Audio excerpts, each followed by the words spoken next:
The story of Noah is one touchy story that everybody can learn one or two lessons from. At a point in time in this world, the whole world turned their back on God, doing whatever they like, whatever pleases them, except this man called Noah and his family. Noah and his family chose to be different, despite the fact that the whole world went wayward. They chose to be different. They pleased God according to the Bible.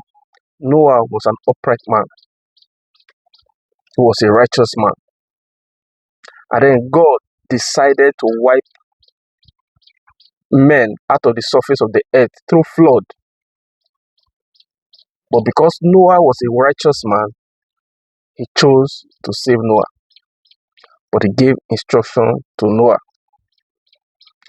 which is now left for Noah to follow that instruction or be destroyed along the wicked people in the world.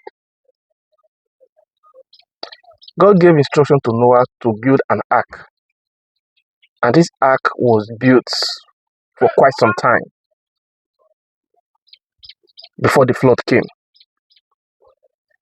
and wiped the wicked people out of the surface of the earth, except Noah and his family. Now, the moral lessons here is that number one, you can choose to be different from the crowd. That the crowd is doing the particular thing does not make it right. Number two moral lesson is that if you choose to follow the crowd, you will get the same results the crowd is getting. And in this case, if Noah had chosen to follow the crowd, himself and his family would have been destroyed with the crowd. Number three moral lessons is that if God speaks to you or your instinct is speaking to you to do something, try as much as possible to follow.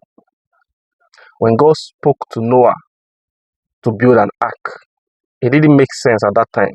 Why would I be building an ark? Especially if the environment we were living was like the northern environment that is dry, where there is hardly rain. So why will I build an ark? But Noah obeyed the voice of God and he built the ark. Number four is that people might talk. Whatever people say should not determine your destiny. What people are saying should not determine your destiny. You shouldn't listen to what people are saying, especially if what they are saying is negative. Because like I said, if the environment that Noah was living or the country that Noah was living was a country where rain hardly even falls, and then God is telling me to build an ark, and then Noah started building the ark, what do you think people will say? People will laugh at him. People must have mocked him. People would have called him all sorts of names and all of that. But yet Noah chose to build the ark, regardless of what people were saying, regardless of the mocking and all of that. So, in summary, choose to be different wherever you find yourself. Choose to be different. If you follow the crowd, you will get the results of the crowd, which could be negative. If the crowd is doing the right thing, quite all right, you can do the right thing. But if you find yourself in an environment where, in an office where everybody is stealing, you can choose to be different. If you find yourself in that government or political office where corruption, embezzlement of funds is the order of the day as a politician, you can choose to be different. Yes, you can choose to be different. So, for better understanding of this passage, I will advise if we can read Genesis chapter 6 and 7, you'll have a better understanding. God bless you. Happy Sunday. Have a nice day.